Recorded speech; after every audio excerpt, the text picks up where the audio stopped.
Sexta jornada de la Cumbre Climática de la ONU que se desarrolla en Egipto, marcada por la presencia de Estados Unidos. En su intervención, el presidente Joe Biden se comprometió a ayudar en la transición energética y a reducir las emisiones de carbono para el 2030. Tenemos reporte desde Sharm el Sheikh. Las tropas de Ucrania retomaron el control de la ciudad de Jersón tras la retirada del ejército ruso. Sin embargo, Moscú mantiene que su salida militar no cambia el estatus de la región, anexionada a Rusia.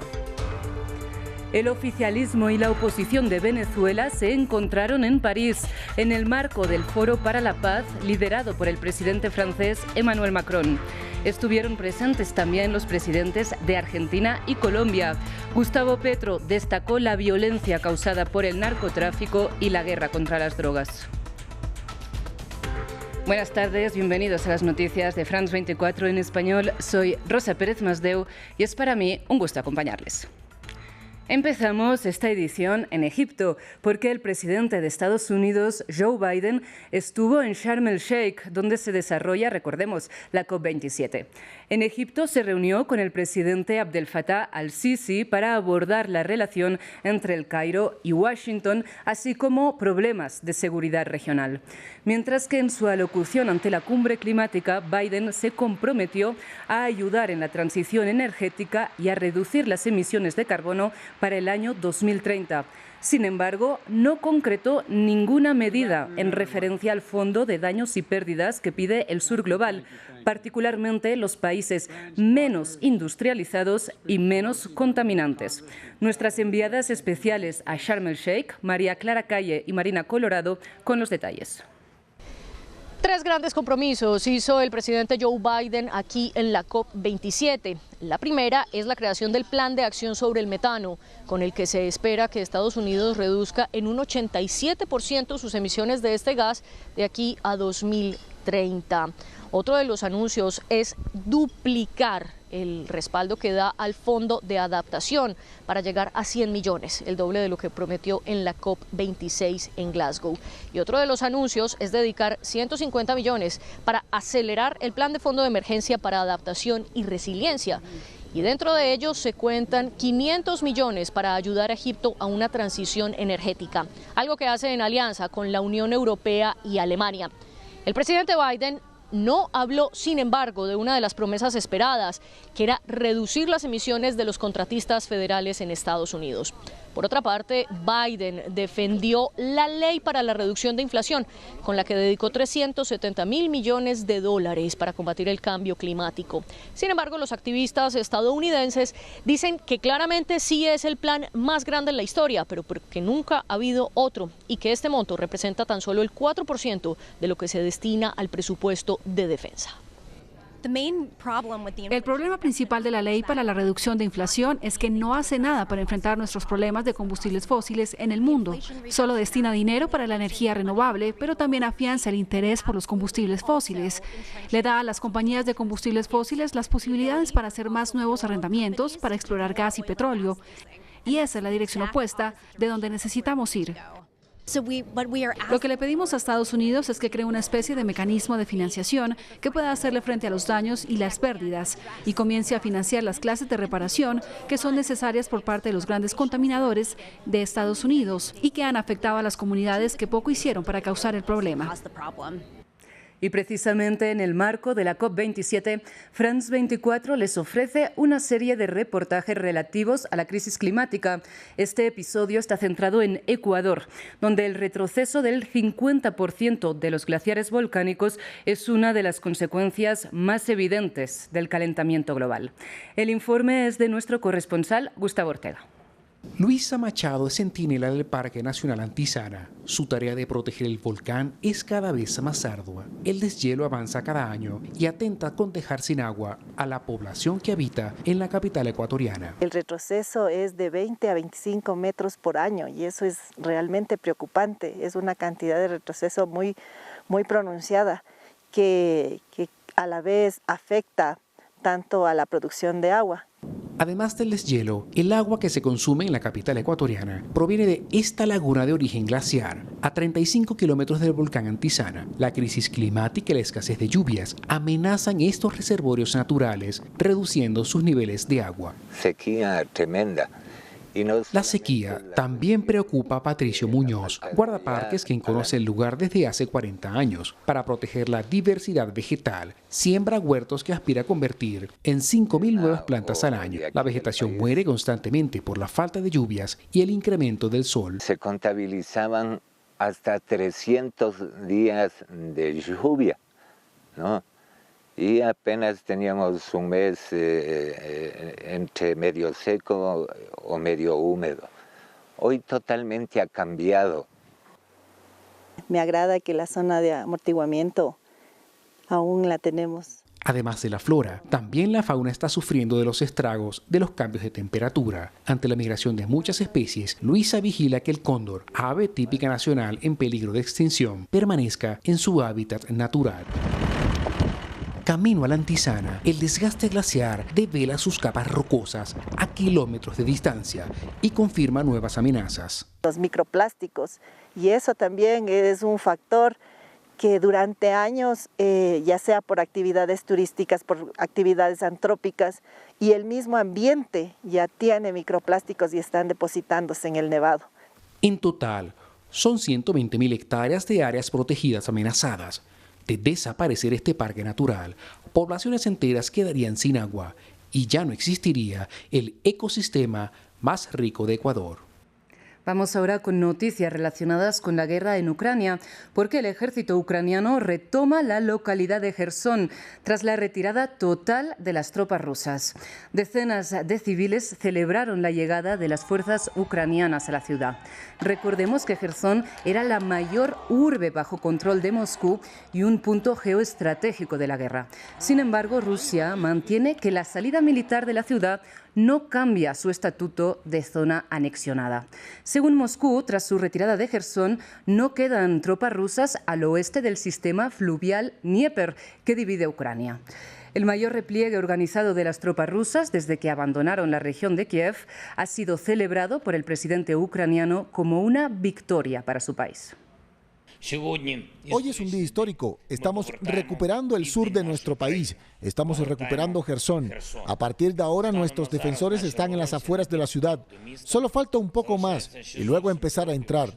Pero las unidades especiales ya están en la ciudad.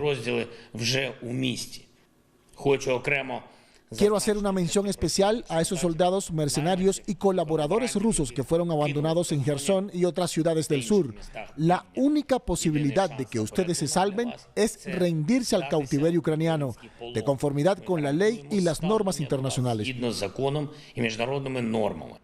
Vamos ahora a Francia porque las 230 personas a las que Italia impidió desembarcar en sus costas llegaron al puerto francés de Toulon este viernes. Lo hicieron a bordo del barco de rescate Ocean Viking. Un tercio de las personas rescatadas permanecerán en Francia, pero en centros administrativos de donde no podrán salir mientras se tramiten sus solicitudes de asilo, según anunció el ministro del Interior francés.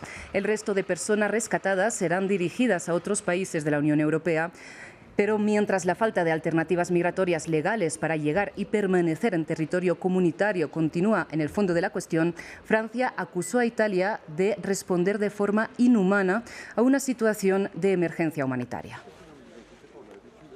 Y en otras noticias, en el primer día de la cumbre de la ASEAN, la Asociación de Naciones del Sudeste Asiático, los líderes acordaron comprometerse con los grupos de la oposición de Myanmar frente a la ausencia de aplicación del plan de paz negociado en abril del año pasado con la Junta Militar. Lea Aurel tiene los detalles. Un año más, la silla de Myanmar estuvo vacía en la apertura de la cumbre de la ASEAN. Los líderes militares siguen sin poder asistir a las reuniones importantes de la organización y se arriesgan a ser excluidos definitivamente si no empiezan a aplicar el plan de paz acordado en abril de 2021. Dentro del bloque, Indonesia ha sido una de las principales voces pidiendo una acción más dura contra la Junta de Myanmar. Indonesia está profundamente decepcionada. La situación en Myanmar está empeorando. No hay avances significativos en la implementación del consenso de los 5 puntos y luego no hay compromiso de la Junta. No debemos permitir que la situación en Myanmar defina a la ASEAN. Myanmar ha entrado en una espiral de conflictos sangrientos desde que los militares derrocaron el gobierno de Aung San Suu Kyi en febrero de 2021. El secretario general de Naciones Unidas, Antonio Guterres, condenó de nuevo la escalada de violencia y la crisis en materia de derechos humanos que vive el país. Los ataques indiscriminados contra la población civil pueden constituir crímenes de guerra según el derecho internacional. Reitero mi llamamiento a las autoridades de Myanmar para que liberen a todos los presos políticos y pongan en marcha inmediatamente un proceso para volver a la transición democrática. Este es el único camino hacia la paz. Las potencias occidentales han impuesto sanciones a la Junta mientras la violencia se ha intensificado en las últimas semanas con mortíferos ataques militares aéreos contra objetivos civiles. Y en París se encontraron representantes del oficialismo y de la oposición venezolana en el marco del Foro por la Paz liderado por el presidente francés Emmanuel Macron. El encuentro lo protagonizaron el presidente de la Asamblea Nacional de Venezuela, Jorge Rodríguez, y el opositor Gerardo Blight, y además estuvo presenciado por los jefes de Estado de Colombia y de Argentina, Gustavo Petro y Alberto Fernández, que junto con Macron abogaron por la reanudación de los diálogos venezolanos. Por otro lado, los mandatarios también abordaron la violencia causada por el narcotráfico. Recordemos que en reiteradas ocasiones Petro ha reprochado a Estados Unidos el fracaso de la llamada guerra contra las drogas. Escuchemos al presidente colombiano. La región más violenta del mundo hoy no es Ucrania, no es el Medio Oriente, no es Irak, no es Libia. La región más violenta del mundo está en América, son las rutas clandestinizadas del transporte de la cocaína. Ciudad y país por donde pasa va dejando un reguero de sangre que se cuenta por centenares de miles. Y cerramos en Estados Unidos porque el país continúa pendiente de los resultados definitivos de las elecciones de medio término que se celebraron el martes. La atención en estos momentos está puesta sobre el avance del conteo en Arizona y Nevada, que pueden decantar el control del Senado. Cristóbal Vázquez, nuestro corresponsal en Washington, nos amplía. Pues definitivamente en Nevada y en Arizona es donde se está demorando la elección para definir quién se queda con la mayoría en Cámara de Representantes y Senado. De hecho, medios locales están diciendo que precisamente en Arizona quedan todavía 300,000 votos por contar, sobre todo en el condado de Maricopa, muy cercano a la ciudad de Phoenix, donde votaron muchas personas y lo hicieron por correo, pero en vez de enviar ese voto por correo de forma anticipada, pues llevaron su sobre el mismo día de la elección y esto ha demorado el conteo en ese estado. Las cosas están de la siguiente forma: el Senado, en este momento los demócratas tienen 48 escaños, los republicanos 49.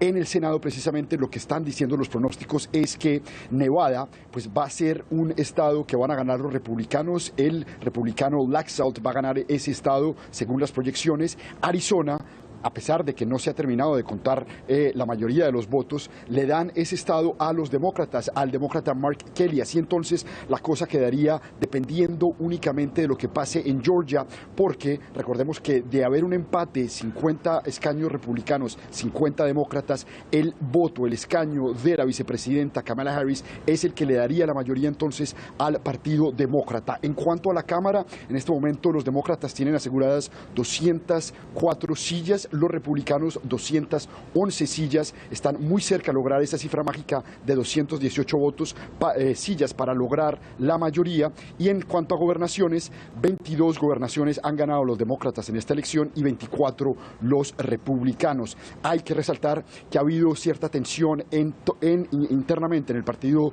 republicano porque pues, Trump ha salido públicamente a criticar a medios que lo habían apoyado durante sus últimos últimos años de política, como es el Wall Street Journal, el New York Post, pues estos medios están dándole énfasis y están apoyando ahora aún más a Ron DeSantis, que se perfila como precandidato presidencial, y Donald Trump pues ha lanzado varios ataques públicamente al candidato y a Rupert Murdoch, dueño de estos medios de comunicación. Lo que argumentan los republicanos internamente es que faltó más trabajo, faltó más seguimiento en el Partido Republicano y que es hora ya de dejar la dependencia de Donald Trump como líder del partido. Muchísimas gracias por su atención. Sigan con nosotros.